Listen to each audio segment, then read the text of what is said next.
नमस्कार दोस्तों, आज का अपना टॉपिक है अंकेक्षण या ऑडिटिंग। देखिए, अंकेक्षण से तात्पर्य उस प्रक्रिया से है जिसके अंतर्गत सभी वित्तीय प्रपत्रों या लेखों का निश्चित नियमों का अनुपालन करते हुए स्वतंत्र रूप से परीक्षण किया जाता है। मतलब जो भी आपके वित्तीय प्रपत्र हैं या लेखा हैं, उनका एक निश्चित नियमों को फॉलो करते हुए, अनुपालन करते हुए स्वतंत्र रूप से परीक्षण किया जाता है। देखिए दोस्तों, आपने कैग पढ़ा होगा, कंट्रोलर एंड ऑडिटर जनरल।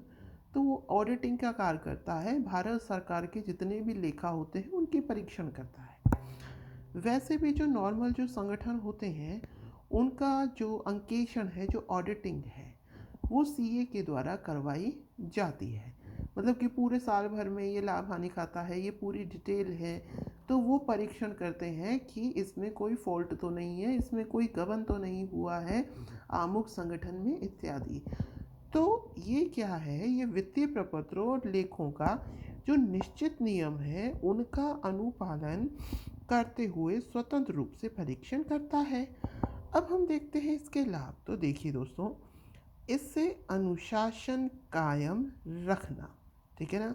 तो इससे अनुशासन कायम रखा जाएगा, इससे एक डर रहेगा लोगों पर, जिससे कि वो नियमों का पालन करते हुए अपने कार्यों को संपादित करेंगे। भ्रष्टाचार समाप्त करना, इससे जो भ्रष्टाचार है वह भी समाप्त होगा। अनियमितताएं, चोरी व गबन प्रकट होना। अगर लेखाओं में, मतलब संगठन में किसी भी प्रकार की कोई अनियमितता, चोरी या गबन हो गया है, तो लेखाओं का परीक्षण करके, उनकी ऑडिटिंग करके हम पता लगा सकते हैं कि किस जगह किस समय कितना गबन हुआ था। आगे है दोस्तों, प्रबंधकों को सावधान करना। तो जैसा कि हमने देखा था कि हमने अलग अलग फील्ड के अलग अलग प्रबंधक नियुक्त किए थे उत्तरदायित्व बजटिंग में।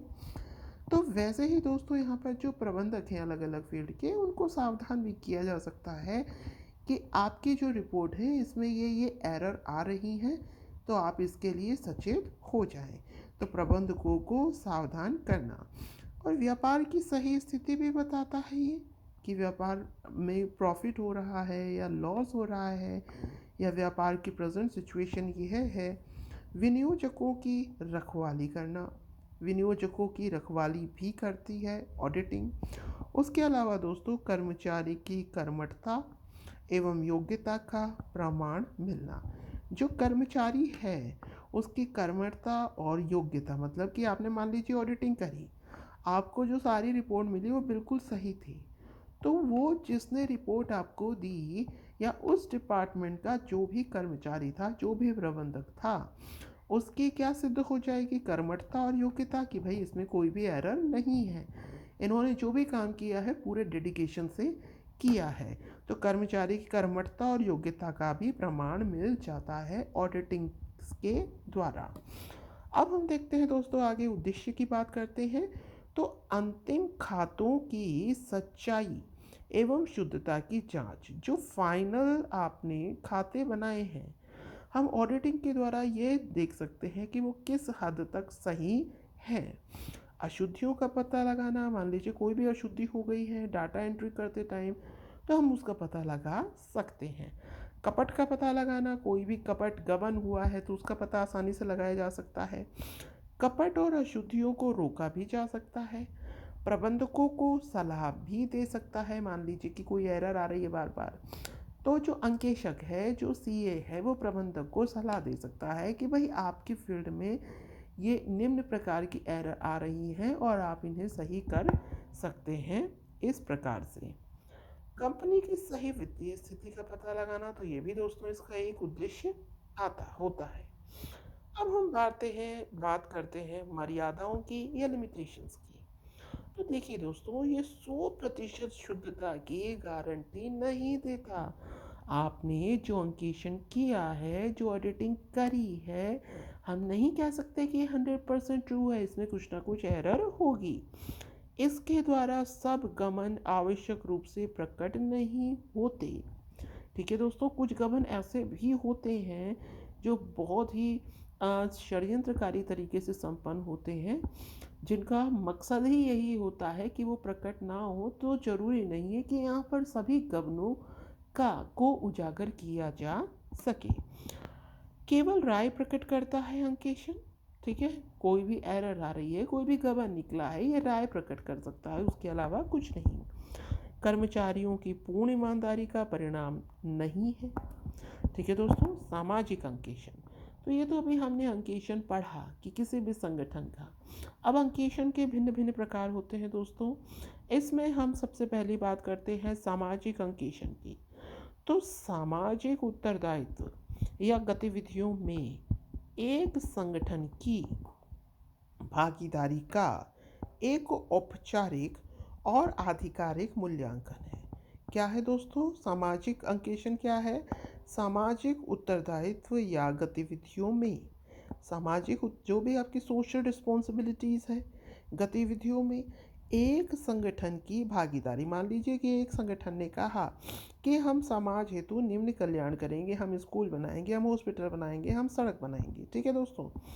भागीदारी का एक औपचारिक और आधिकारिक मूल्यांकन है।